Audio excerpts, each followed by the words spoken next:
Today, let's talk about what I think is the most well-rounded setup of a Can-Am X3 for everything from desert racing to play riding to going up in the mountains in the snow. Even we basically lived out of this thing for 7 days on the Arizona Peace Trip. But this way, at least you guys can see kind of what all goes into primarily a desert racing car. You know, it's basically made for desert racing, and then we kind of made it work for everything. And it turns out that it works pretty dang well at a lot of stuff. So, first up, it is a 2018 Can-Am X3 XRS Turbo R with the Smart Lock front end. It's a big mouthful, but basically 172 horsepower, 72-inch wide, two-seater, and so far absolutely love it. We've put 6,500 miles on it, so it definitely has a few miles on it, and knock on wood, it's been trouble-free so far.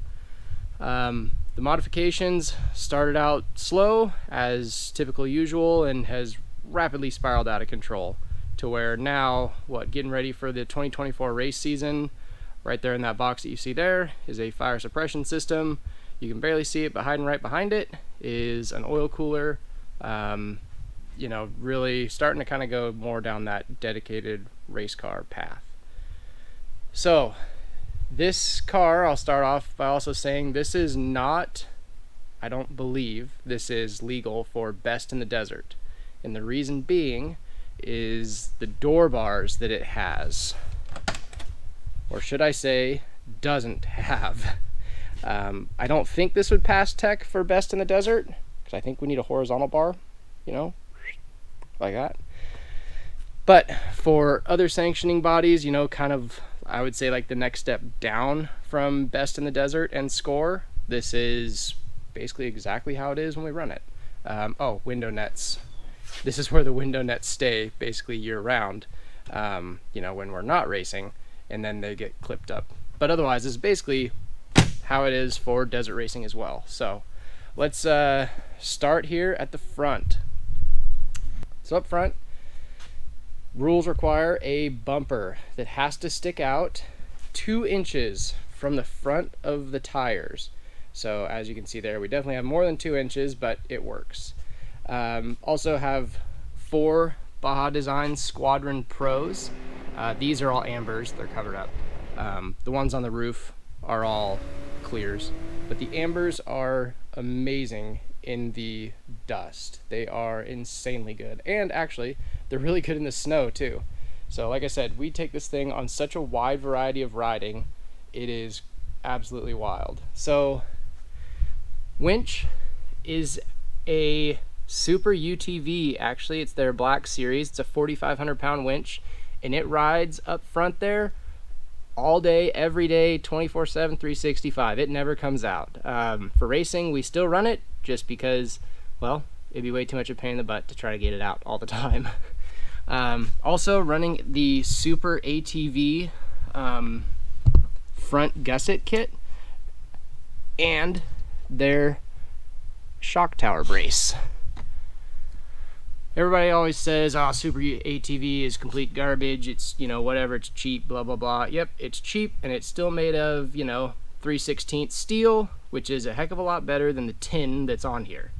And I really like how, as you can see under here, it has this big skid plate under here too. So, been really impressed with it. And I really like the front bumper that it has, because actually last time we were out, we biffed the nose pretty good and actually bent it. And that took 6,000 miles of abuse for that to finally happen. And when I say we biffed the nose dang hard. Like, I was surprised that was the only damage. But yeah, so winch stays up there always. Upper and lower control arms are stock. The only thing we did is welded in some gussets in the lower control arms. Otherwise, stock. Stock smart lock front end, stock axles all the way around.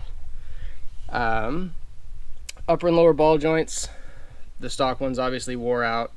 Had some all balls racing ones in there, and those ones actually cracked.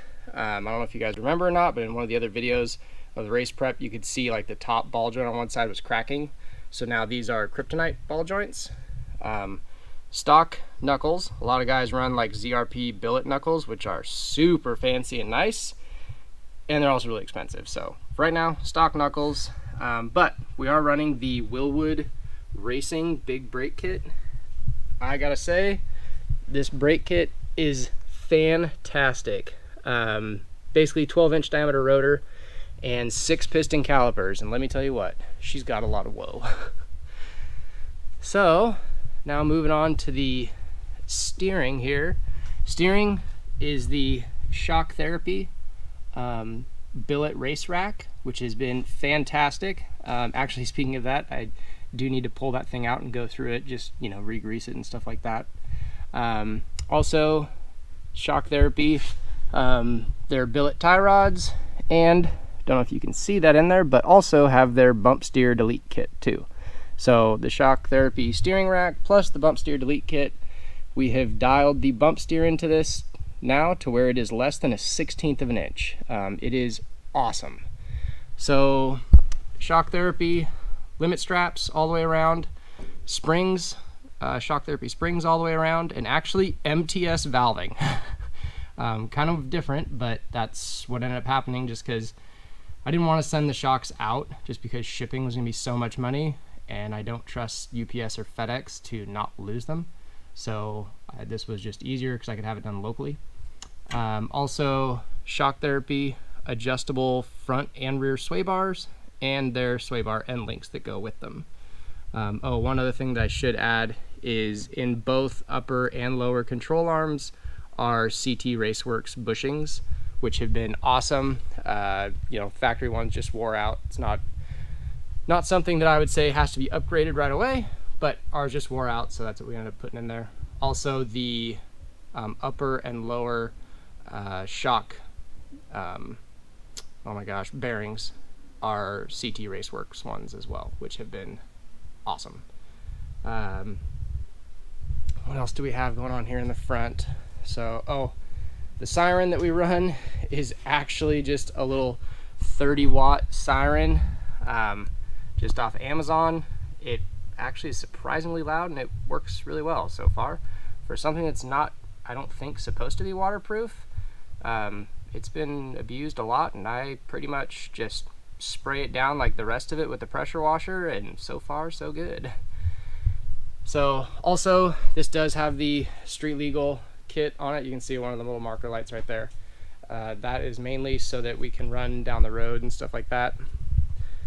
So wheels and tires right now just have System 3 wheels on it. They're 15x7s, and then 32-inch Carnivores. Also have a set of 32-inch Rampages that we use kind of like more in the summer.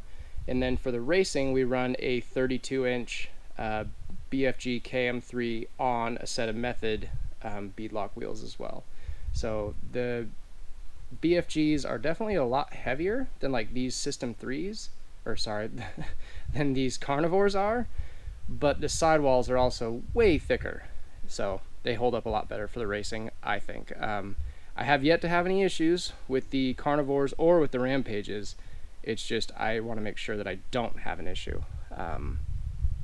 So the windshield comes out for racing, you know, obviously, so that is not Lexan. We started out with Lexan. This is actually, you know, DOT, safety glass, whatever. This windshield's been awesome. The windshield wiper, because what, just last weekend we were out in the snow and stuff, and it was well worth it. So Chupacabra off-road mirrors. I actually don't know if they make these anymore. These were like one of their OG set of mirrors, and they have been really, really good. Actually, a long time ago, that mirror ended up coming off.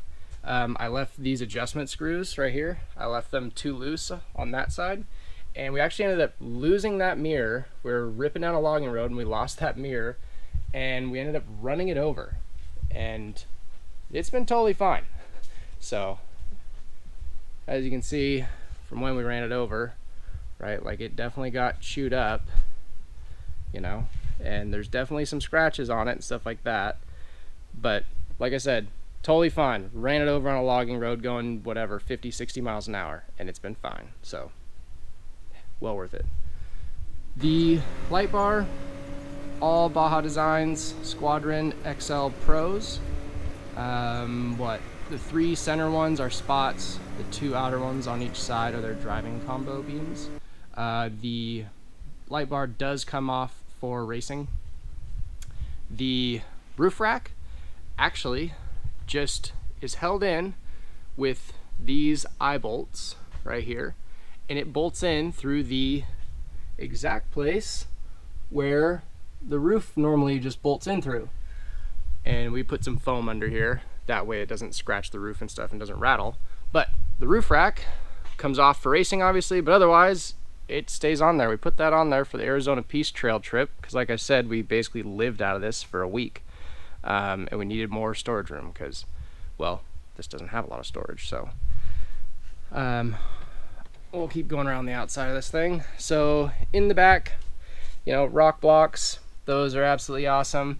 These are stock trailing arms. They have just been gusseted up and welded up. You know, you can see one of the gussets right here.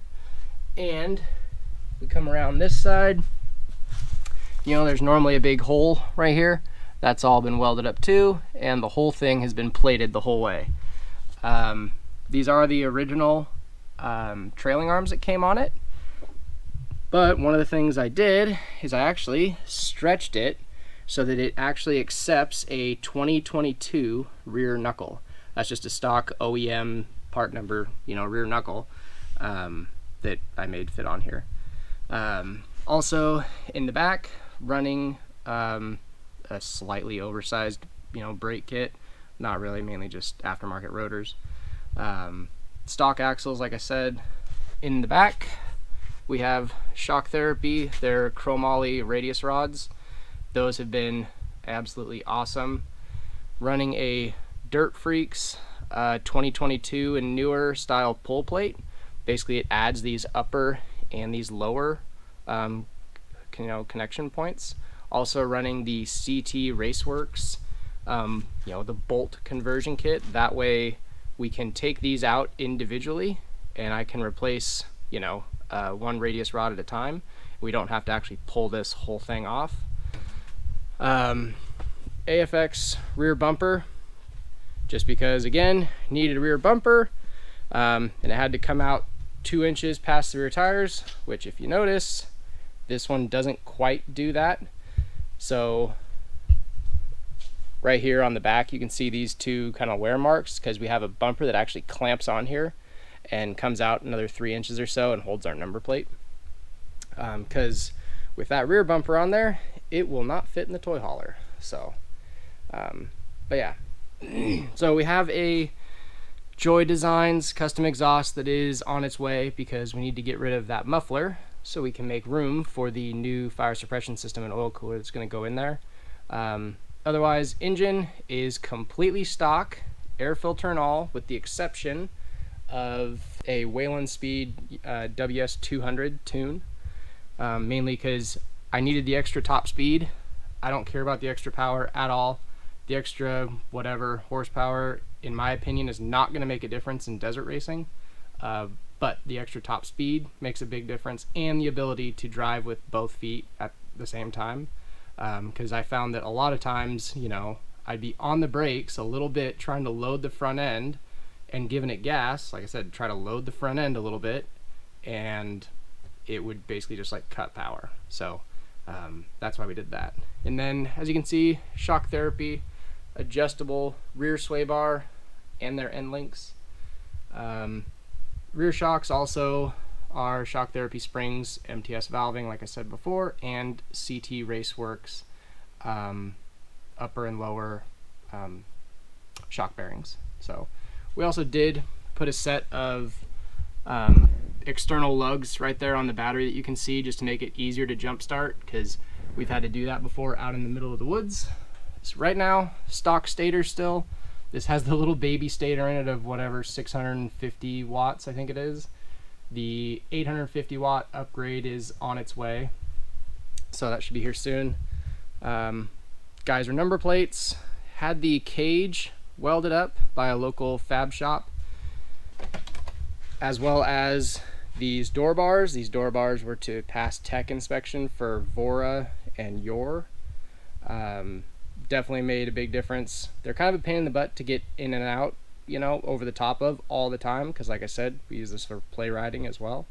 But the added safety, just, I don't know, it goes a long way, right? It never hurt. So also rewired everything on here so that, here, let me just pull the seat out.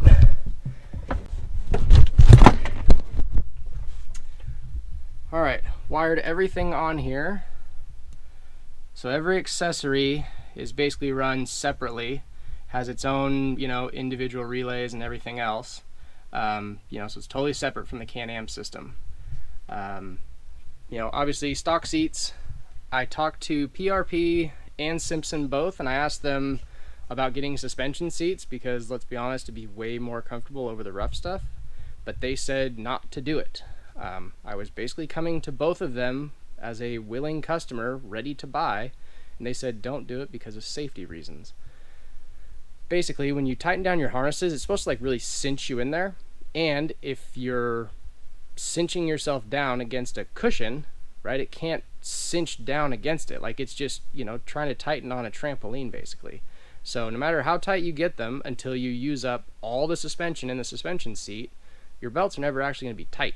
So I was like, all right, can't argue with you with that. So as you can see, PRP harnesses, these are only 2-inch harnesses, which are legal, not the 3-inch, because my fiance, her next gen neck brace, the basically like the shoulder, you know, part of it only will allow a 2-inch strap, not a 3-inch. So we put 2-inch straps in for both harnesses, because my hope is that one day her and I can both drive and co-drive. Right now she's my co-dog, which is awesome, but hopefully someday we'll be able to convince her that she needs to drive in one of these races. I don't care how we do, I just think it'd be awesome for us to, you know, both drive the race, which would be sweet. So door bags are both PRP door bags. Those have been awesome. Now coming in here more to the inside, you know, our first aid kit and stuff like that is in here. It's just a BRP, you know, bag. Spare belt zip tied to each door bar. Like I said, this is also a play rig. So we do have heated seats, and believe it or not, these have come in so handy for during the races, because you can't wear a bunch of layers. You're just wearing your, you know, Nomex underwear and your racing suit. So you actually, in some of the races, because, well, it's the desert, so the mornings in the winter time are actually cold as hell. So they come in super handy. Battery cutoff switch. This is by BlueSea. Do not buy an Amazon cheapy knockoff. All the, you know, the fuse blocks and stuff like that, and relays and bus bar, blah, blah, blah. All that stuff is by BlueSea, which is all marine grade waterproof stuff. So you can submerge this thing in water and not have any issues with it at all. So normally during the race, we have the iPad here for like a little iPad here in the middle for fun, but during the race, we actually have an iPad that will go here. You can see these like little push pins. We just pop those out, and then the iPad bolts on to here. Worked out super good. We did have it fly open at one time because we hit a bump. We actually hit a whoop really hard and bottomed out the car really bad and stuff like that. That is the only time this thing came open. It came open and it shut right away, and that was like it. Worked fantastic though.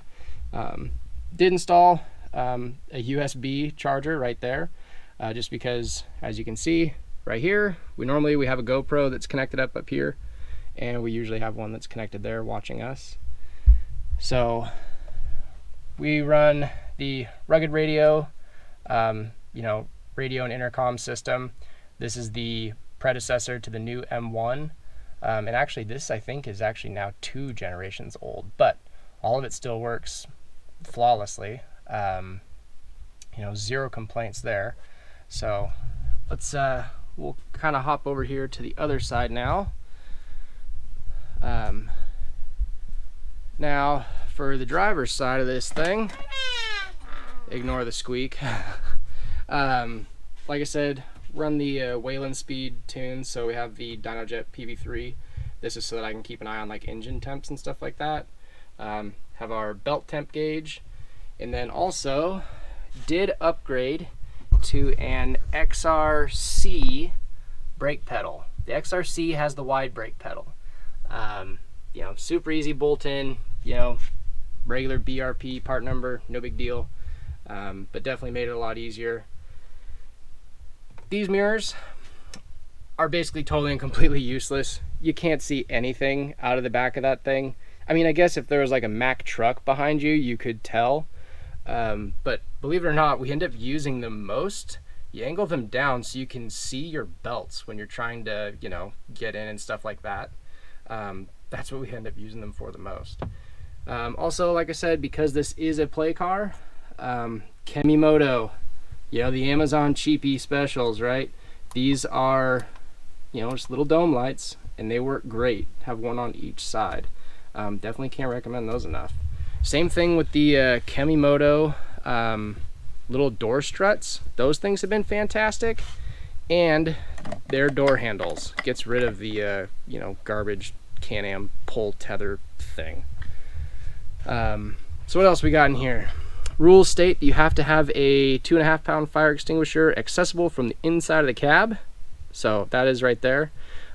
These windows are because these come out, so these come out during racing. These are just up here because in the snow, you'll actually have snow dust somehow come in through the back. It's really bizarre how that works, but that's where you end up getting most of the snow on you, is it somehow comes in from the back. So put those on there. Actually just did those, so I'd finished those yesterday, so still got to see how that's all going to work. Rugged radios, Mack Air System. This thing is a lifesaver for anything really in these. I can't recommend that enough. And the rugged radios and the butt warmers. Those creature comforts are insane.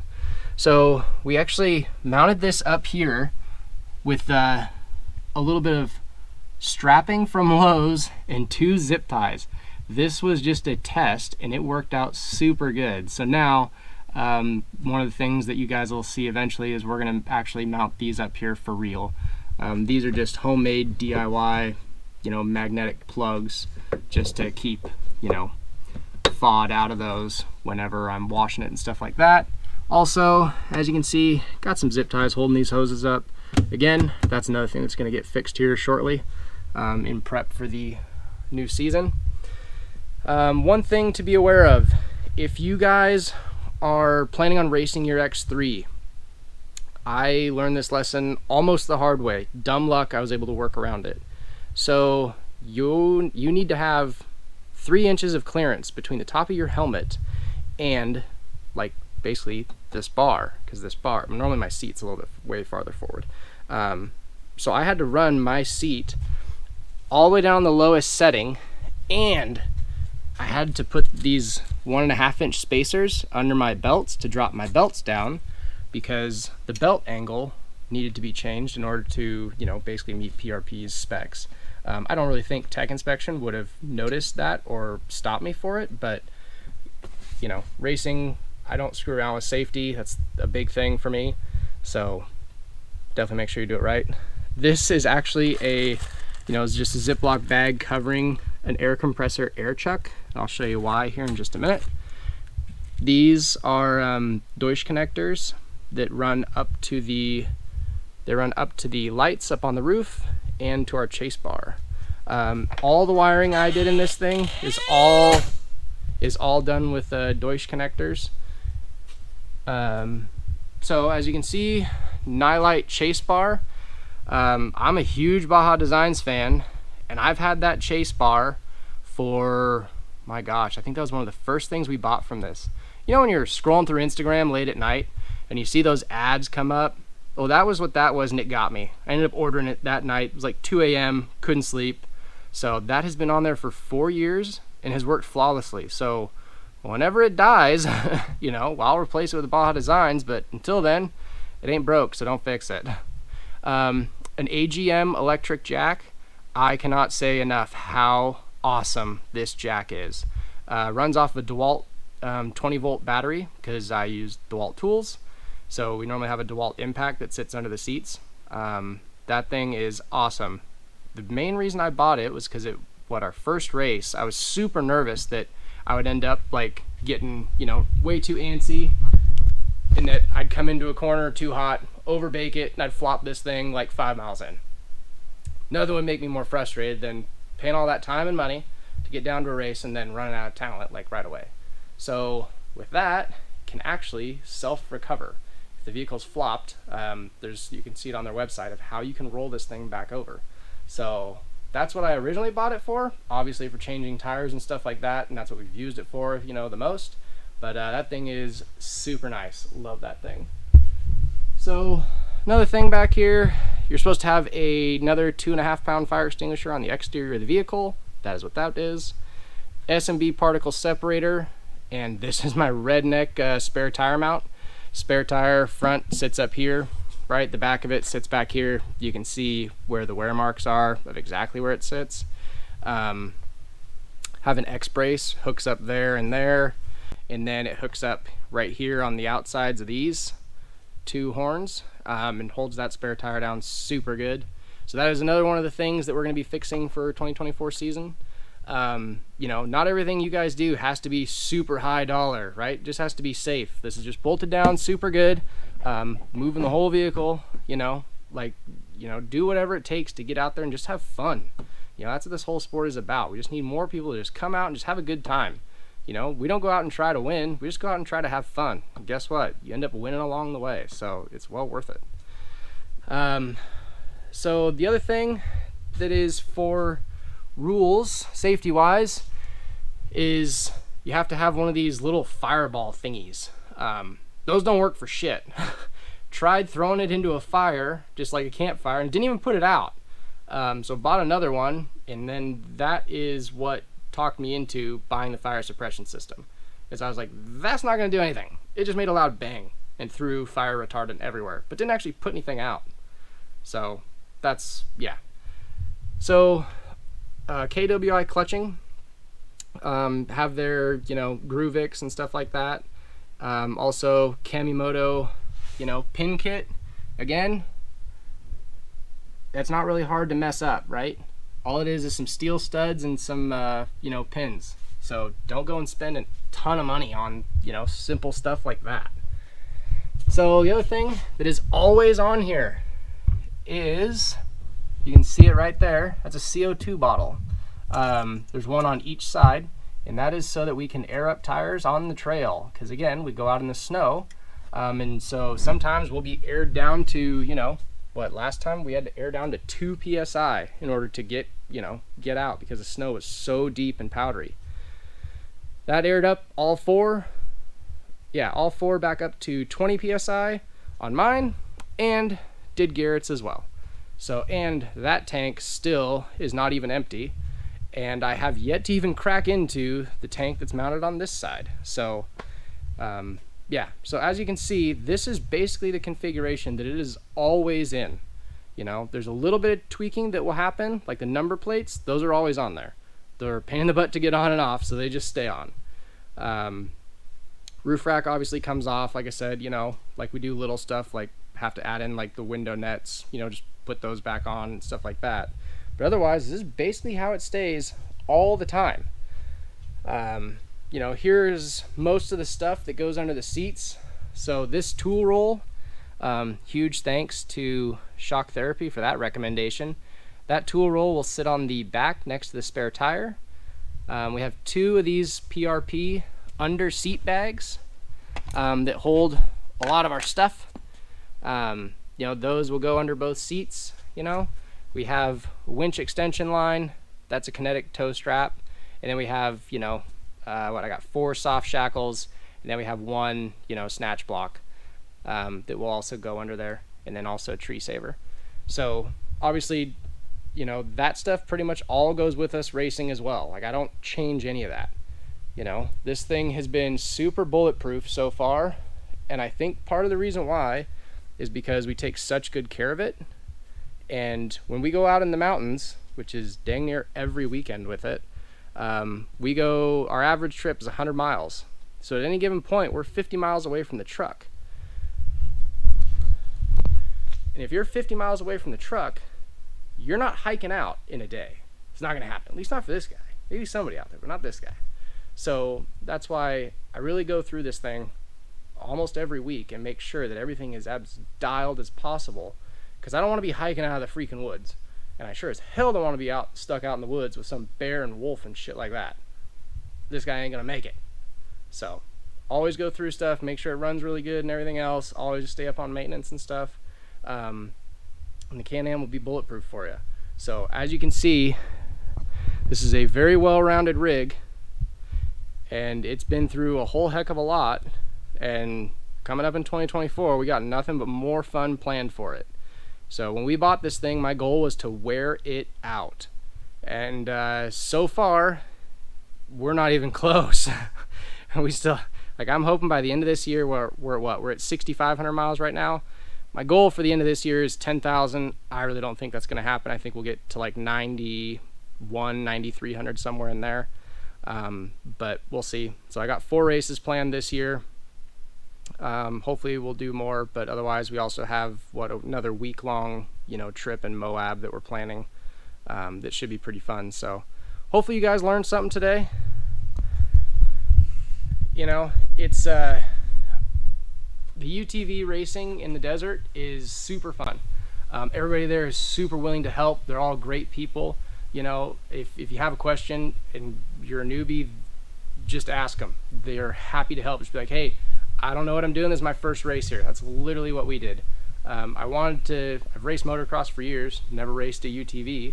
And so literally just picked a race, went. The first person I saw who, had a UTV that they looked like they were racing and stuff like that, I walked up to him and I literally said, this is my first race. I have no idea where to go or no idea what to do. Like, I knew all about all the tech stuff and stuff like that. And they welcomed me with open arms. So I would encourage any of you, to take your UTV, come out and do some desert racing. It is a blast. It is insanely fun, and as you can see, some of the stuff on here, it's pretty low buck. I'm using some 2x4s. Like, I don't think anybody else out there is doing that, but you know what? We're also having a ton of fun. So hopefully you guys learned something, and looking forward to, seeing some of you guys out there in the desert also. So thanks for watching.